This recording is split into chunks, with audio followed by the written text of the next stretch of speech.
Welcome back. Despite the election of Tom Perez as DNC chairman yesterday, Democrats are on the outside looking in at nearly all levels of government. The party's bench is weak after the electoral shellacking it took during the Obama years.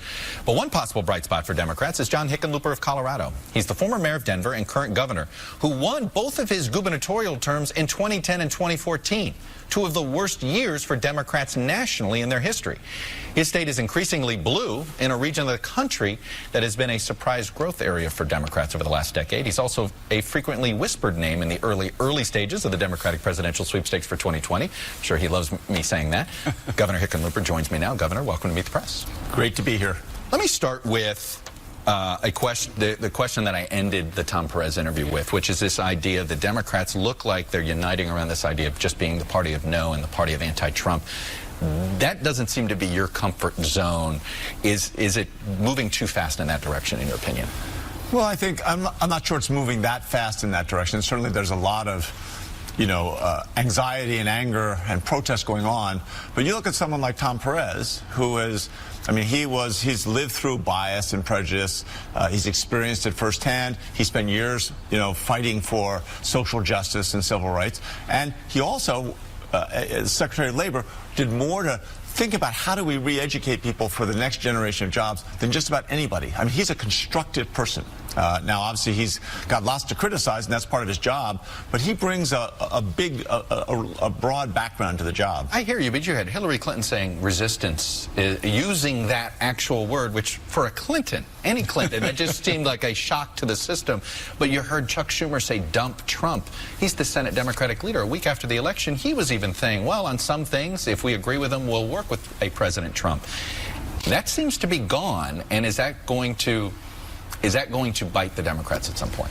Well, I don't know. I think some of them, people like Senator Schumer, has got to be thinking back to when President Obama was first elected, and within a couple of weeks, that same kind of anger was being used against him, and they'd do anything to beat him. They're going to, take every single possible opportunity to try and embarrass him and make sure he's defeated during his re-election. I think you can't blame them you can't blame anybody for being that upset. And also, there's been a lot of problems in the first month of this administration. Let's talk about your political victories at times in other states that the Democrats haven't. You're a guy that's defended fracking. You're a guy that's been a proponent of charter schools. Is that one of the explanations why you as a Democrat have been able to win in years that Democrats haven't? Is it things like that, challenging preconceived notions? I don't know. Part of it's I've been blessed to have a lot of really smart, hardworking people, many of them young people who work their fingers to the bone on these campaigns. It's a tough job. I think part of it is I came from a small business, and I think I understand jobs. I really understand what it's like I got laid off. I was out of work for a couple of years, and then we built a company that hired a lot of people. And being able to talk about jobs over the last 10 or 15 years when so many people feel they're not being heard, and really trying to listen, right? And when I'm campaigning, I go out and I don't tell people so much what I think, as I try to hear what they're feeling. But I guess, it's interesting to hear you talk about being an entrepreneur, owning a small business, again, fracking, charter schools. There are some Republicans in blue states that talk about those issues, too. My point are you sending a subtle message to the Democratic Party, hey, you've marginalized yourselves a little bit? No, I would never, no. And I think there are lots of places. Colorado was the first state where we actually found a way. We brought all the oil and gas industry together with the environmental community, and we found a way to regulate methane, fugitive emissions, and we really put a cap. Every single well gets visited every year to make sure there is no leakage. It's really about collaboration, and I think that's part of the background of the restaurant business, but part of the background of the West. The Mountain West is people have, through experience, you've got to work together to really make progress.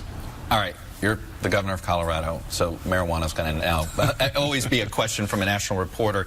Let me ask you this on the regulation side. The federal government has essentially never enforced the federal law, which has allowed Colorado to set up the recreational use business.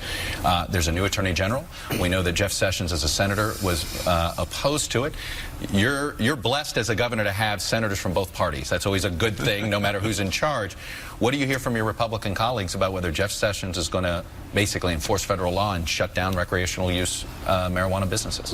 First I opposed it, and most elected officials did, but our voters passed it 55-45. It's in our Constitution, right? I took a solemn oath to support our Constitution, so I am, and it's different. It's a sovereignty of the states have a sovereignty, just like the Indian tribes have a sovereignty, just like the federal government does. So it's an interesting. You don't think it's clear that the federal government could stop you? Well, you don't think it's a clear-cut case? Exactly. I don't think it is, and I think it's certainly never my choice to be in conflict with federal law. Let's make that clear. Okay. That being said, Senator Gardner had talked to Mr. Sessions before he was confirmed, Senator Sessions at that point, and was led to believe that Senator Sessions said, enforcement of marijuana was not going to be their primary, it wasn't worth rising to the top and becoming a priority.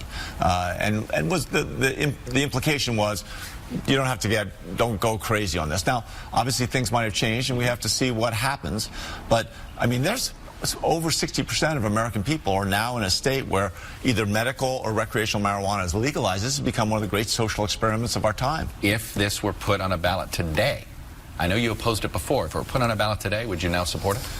Boy, I'm getting close. I mean, I don't think I'm quite there yet, but we have made a lot of progress. We didn't see a spike in teenage use. If anything, it's come down in the last year, and we're getting anecdotal reports of less drug dealers. I mean, if you get rid of that black market, you've got tax revenues to deal with, addictions and some of the unintended consequences of legalized marijuana. Mm-hmm. Maybe this system is better than what was admittedly a pretty bad system to begin with. All right, John Hickenlooper, Democratic governor from Colorado. Thanks for coming in. I know you're here for the big governor's meeting, so you got more meetings to go to. You bet. All right, appreciate you coming on. When we come back, the new generation gap. Remember anti-Vietnam impeach Nixon scenes like this one from the 70s? Well, it turns out a lot of yesterday's protesters are today's Trump supporters. Seriously, that's next.